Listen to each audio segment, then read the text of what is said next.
नमस्कार, आप देख रहे हैं न्यूज़ अड्डा और आपको देश में सबसे चर्चित जो मामला चल रहा है वो था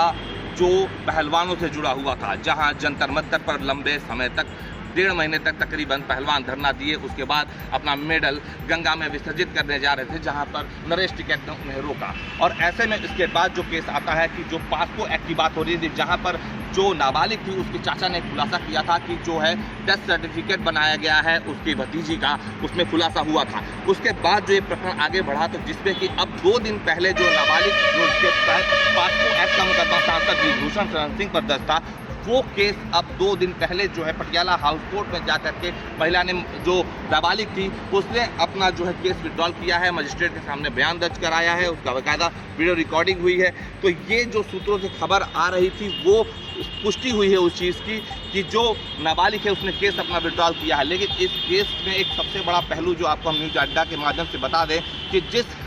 महिला पहलवान द्वारा एक और आरोप लगाया गया था, जिसमें कि बंद कमरे में उनके साथ जो है 2 तारीखों का जिक्र किया गया। दिल्ली पुलिस को उन्होंने जो कंप्लेंट दी, जिस पर FIR दर्ज हुआ, मुकदमा हुआ है, उसमें 2 तारीख की जिक्र थी कि वो अपने पार्टनर के साथ लोटियंस दिल्ली यानी कि सांसद के जो सरकारी आवास है वो वहाँ पहुँची हुई थी और पार्टनर को बाहर रखा गया और उन्हें अंदर बुलाया गया और उनके साथ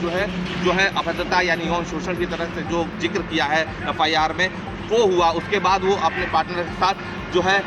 एक होटल में चली गई। उसके बाद दूसरे दिन वो फिर वहाँ पहुँचती हैं और फिर उनके साथ सांसद के द्वारा इस तरह की छेड़खानी और यौन शोषण का आरोप उन पर लगाया गया है, जिसमें जिक्र किया गया है। अब ऐसे में जब दिल्ली पुलिस ने इस पूरे मामला की विवेचना की, इंक्वायरी की, तो उसमें ये सही पाया गया कि होटल में इन लोगों की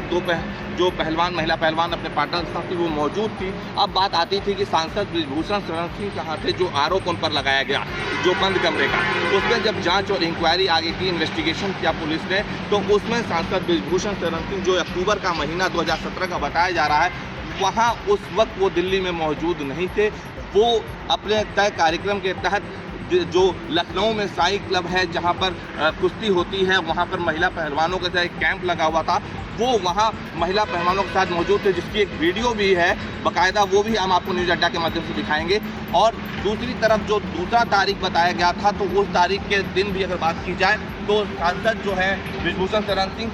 वो एक जो नंदीनगर महाविद्यालय है, सांसद का अपना विद्यालय है, जहाँ कुश्ती का बड़ा एक स्टेडियम भी है, वो वहाँ पर एक ओपन जिम का उस वक्त बलरामपुर चीनी मिल के जो मैनेजर हैं उनके साथ उसका अवलोकन करते नज़र आ रहे हैं, जिसका बाकायदा फेसबुक पर भी वो पोस्ट है। तो ऐसे में जो जिक्र किया गया जो 2 तारीख का महिला पहलवान द्वारा, वो कहीं ना कहीं इस जांच में, पुलिस के जो जांच हुई है उसमें कहीं ना कहीं एक बड़ा पेच आ रहा है कि जो ट्रैवल हिस्ट्री है वो भी सांसद के द्वारा दिया गया है, क्योंकि जो एक VIP मूवमेंट होता है उसमें उसकी पूरी ट्रैवल हिस्ट्री होती है, उसकी स्पोर्ट होती है पुलिस की, वो पूरा उनके पास CSF का एक टीम होती है, तो वो सारा कुछ हिस्ट्री पुलिस को दिया गया है। और जो 2 डेट बताई गई जिसमें कि साई क्लब में मौजूदगी दिखाई दे रही है, वहीं दूसरी तरफ नंदीनगर महाविद्यालय में ओपन जिम की जो है वो अवलोकन करते आ रहे हैं। तो ये कहीं ना कहीं बड़ा चौंकाने वाली बात सामने आ रही है इस केस में कि महिला पहलवान ने बंद कमरे का जो जिक्र किया था, जिस तारीख का जिक्र किया था, वो वहाँ सांसद की मौजूदगी जो सूत्रों के हवाले से जो खबर आ रही है एक्सक्लूसिवली,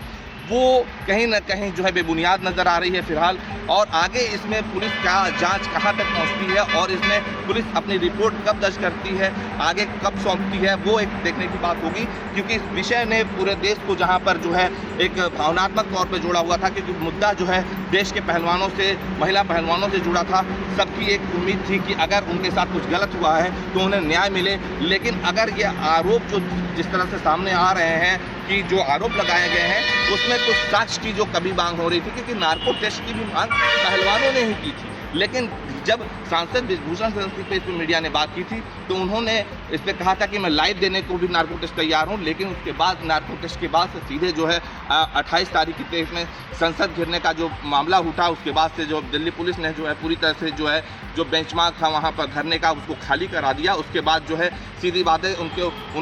पहलवानों के पास अब ये था कि उन्होंने मेडल अपना विसर्जित करने का एक अपना तैयारी की और वहाँ पर उनको रोका गया। तो ऐसे में उस मुद्दे को लेकर तत्काल गिरफ्तारी की जो बात हो रही थी उसमें अब पास्को एक्ट की जो बात थी उसमें सीधे तौर पर देखा जा सकता है कि अब जो नाबालिग पीड़िता थी जिसका जिक्र हो रहा था कि उसे बहला फुसला करके उसके पिता को जो है नौकरी के नाम पर जो बात आ रही थी वो अब कहीं ना कहीं सामने आ रही है, क्योंकि जो केस है वो विड्रॉ किया गया है नाबालिग की तरफ से। और सीधी सी बात है, मजिस्ट्रेट के सामने हुआ है तो ये सब कुछ जो है बयान दर्ज हुआ है। और ऐसे में अब इस केस में जो सांसद को कहीं ना कहीं एक बड़ी राहत मिलती नज़र आ रही है। वहीं आपको बता दूं कि जो इस पूरे केस की जो हिस्ट्री है उसमें अगर इस तरह की बात आती है तो 383 और 389 के तहत अगर इस तरह का जो आरोप लगाया गया है वो अगर बेबुनियाद पाया जाता है तो इसमें जो है कठोर सज़ा है, आजीवन कारावास भी है 389 के तहत, जिसमें पहलवानों को ये जो है मुकदमा झेलना पड़ सकता है। अब देखना है इस बात पर कि ये पूरा जो मामला चल रहा है जिसमें कि जो है किसान की तरफ से अगर राकेश टिकैत लीड कर रहे हैं, खाप पंचायतों की बात हो रही है, वहीं पर जो है चंद्रशेखर का बयान आता है कि अगर खाप पंचायत तय कर देती हैं तो सीधे तौर पर सांसद को वो घसीट के लाएंगे। तो इसमें मुद्दा जो है राजनीति का जो आ रहा था उसमें कहीं देखते हैं कि अब क्या इस एंगल पर क्या बात निकल के आती है, क्योंकि जो मामला बृजभूषण शरण सिंह के था तो वो कह रहे थे कि जो भी कोर्ट और पुलिस डिसाइड करेगी वो उस तरह से होगा। अब ये देखने की बात होगी कि जो जांच रिपोर्ट में बातें आती हैं, जो दस्तावेज और जो इंक्वायरी में बात आई है उसको अगर दिल्ली पुलिस जो सौंपती है तो सीधे इसमें एविडेंसेस को देखा जाएगा और उसी के हिसाब से जो है आगे की जो इंक्वायरी होगी वो आगे बढ़ेगी और इस केस का जो पूरा चिट्ठा है वो देश के सामने आ सकता है।